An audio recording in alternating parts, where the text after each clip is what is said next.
జై శ్రీరామ్. అయోధ్యలో తెలుగు సాధు సంతులు, మఠాధిపతులు, పీఠాధిపతులు ఉన్న స్థలానికి ఇచ్చేశాము. ఇక్కడ తెలుగు రాష్ట్రాల నుంచి వచ్చినటువంటి సాధువులకు ఇక్కడ గుడారాల్లో ఆశ్రమించారు. ఇప్పుడే అన్ని రాష్ట్రాల సాధు సంతులు అంటే భాషా ప్రాతిపదికన ఎక్కడెక్కడ ఎవరెవరు ఏ భాష మాట్లాడతారో ఆ భాషలో సాధు సంతుల సమావేశం పూర్తయింది. రేపు జరగబోయే కార్యక్రమానికి దిశానిర్దేశం సూచన ఇచ్చారు. అంటే ఏ విధంగా లోపలికి వెళ్ళాలి, రేపు ప్రతిష్టా కార్యక్రమంలో ఏ విధంగా పాల్గొనాలని చెప్పేసి సూచనలు ఇవ్వడం జరిగింది. సాధు సంతులు అందరూ కూడా ఆ సూచనలు స్వీకరించారు. ఇక్కడ కొన్ని గ్రామాల మాదిరిగా షెడ్లు తయారు చేశారు. చాలా ఊర్లు అయితే వెలిశాయి. చూడడానికి ఊర్లలాగానే అనిపిస్తుంది. సాధు సంతుల సమావేశం పూర్తయింది ఇప్పుడే ప్రస్తుతం. Gautam neuro care, brain stroke, migraine, fits, brain and spine surgeries కి బెస్ట్ న్యూరో సర్జన్. ఈ దేశంలో ఒకే ఒక్క వ్యక్తి తాను ఒక అశ్వమేధాన్ని చేస్తున్నాడు. ఈ రోజులో ఈ దేశ ప్రధానమంత్రి నరేంద్ర మోడీ గారు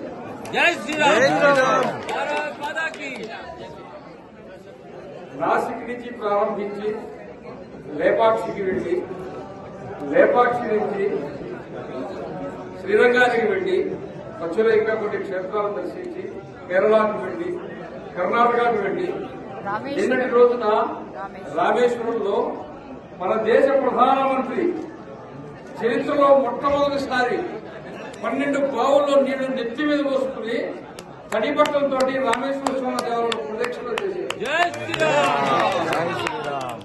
ఇది అశ్వమేధం కాదా?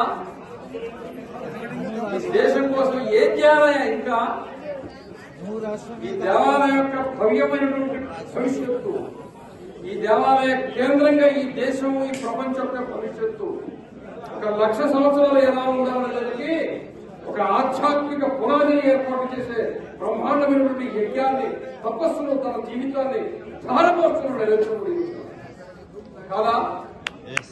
మనందరం ఇక్కడ కూర్చోన్నాం, మనందరం భోజనం చేస్తున్నాం.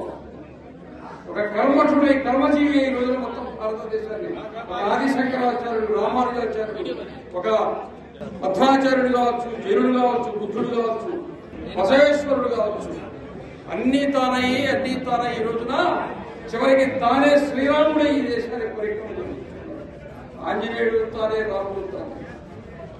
ఇది ఒక భావోద్వేగానికి సంబంధించిన విషయం. కరసేవకుల్లో అయోధ్య పెడితే ఆ ఇళ్లలో ఏడుస్తూ ఉంటే గర్భవతులైన భార్యలు, పారాణి ఆరని పడచు పిల్లలు, పెళ్లి చేసుకున్నాడు పీటల మీద నుంచి కరసేవకులుగా 9 నెలల నిండు గర్భిణి ఏడుస్తున్నారు. ఇంట్లో పోయి జైల్లో కూర్చున్నారు. ఇదే అయోధ్యలో, ఇదే లక్నోలో పౌరులు లేవు. మేము రామ అయోధ్య నుంచి అని చెప్పి ఆస్తులు పిల్లలకి వీరునామాలు రచించి వెళ్ళిపోయారు. ఆ కరసేవకులందరినీ మనమే రైలుకి ఇచ్చి పంపించాం 92లో. వాటన్నింటి పర్యవసానం 30 సంవత్సరాల తర్వాత ఈ రోజున మనం అందరం వచ్చి ఇక్కడ కూర్చోన్నాం ఆ ప్రతిష్ఠ చూడటానికి. 500 సంవత్సరాల కళంకాన్ని తొలగించి తిరిగి మరలా మనం ఈరోజు ఇక్కడ రాముల వారిని తిరిగి దర్శించుకోబోతున్నాం. శ్రీరామచంద్రుడు అయోధ్యలో ప్రతిష్ఠితం కావాలంటే వారిని చంపాలా, సుగ్రీవుడిని కూర్చోబెట్టాలా, రావణాసురుడిని చంపాలా, భీషణుడిని కూర్చోబెట్టాలా, అప్పుడే తాను కూర్చుంటాడు. అవునా?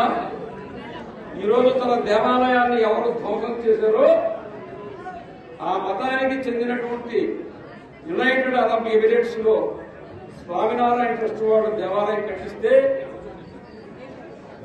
దేవాలయం ప్రతిష్ఠ అయిపోతున్నది. అవునా? ఏ జాతి వాడు ఇక్కడ హిందుత్వాన్ని కొమ్మటి వేళ్లతో ప్రకటించి వేస్తారన్నాడో ఆ ఇంగ్లీష్ వాడి లండన్ లో వాళ్ళ బకింగ్హామ్ ప్యాలెస్ లో రోజున బ్రిటన్ ప్రధానమంత్రిగా ఒక హిందూ కూర్చోన్నాడు. రెండో ప్రతిష్ఠ అయిపోయిందా? జై శ్రీరామ్. మొదటిది అయిపోయిందా? రెండోది అయిపోయిందా? రాముడు వచ్చి కూర్చుంటున్నాడు. యుగం మారచ్చు, ధర్మం మారదు. శ్రీరాముడి ధర్మం మారదు. ఇప్పటికైనా అర్థమైందా? జై శ్రీరామ్. మనం అయోధ్యలోని హనుమాన్ గడిలో ఉన్నాము. హనుమంతుడి యొక్క దర్శనం కోసం భక్తులు ఎక్కువ సంఖ్యలో వస్తున్నారు. రేపు రామ్లల్లా విగ్రహ ప్రతిష్ట ఉంది కారణంగా వచ్చిన భక్తులందరూ కూడా ఈ రోజు ప్రథమంగా హనుమంతుడిని దర్శనం చేసుకుని హనుమంతుడి కోరికలు కోరుకొని ఇక్కడికి వచ్చిన సాధు సంతులందరూ కూడా ఈ రోజు ప్రథమంగా హనుమంతుడిని దర్శనం చేసుకుంటున్నారు. మనం శివాలయం కనుక వెళ్ళినట్టయితే వినాయకుడిని ప్రథమంగా ఏ విధంగా దర్శనం చేసుకుంటారో ఇక్కడికి రాగానే రాముడి కంటే ముందు వచ్చి హనుమంతుడిని దర్శనం చేసుకుని తర్వాత రాముడి దగ్గరికి వెళ్తున్నారు. కాబట్టి ఇక్కడ చాలా రద్దీగా ఉంది. భక్తులు అనేక మంది లక్షల్లో విచ్చేస్తున్నారు.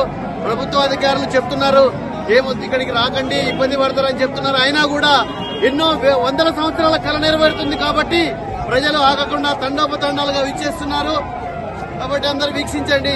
జై శ్రీరామ్, జై శ్రీరామ్.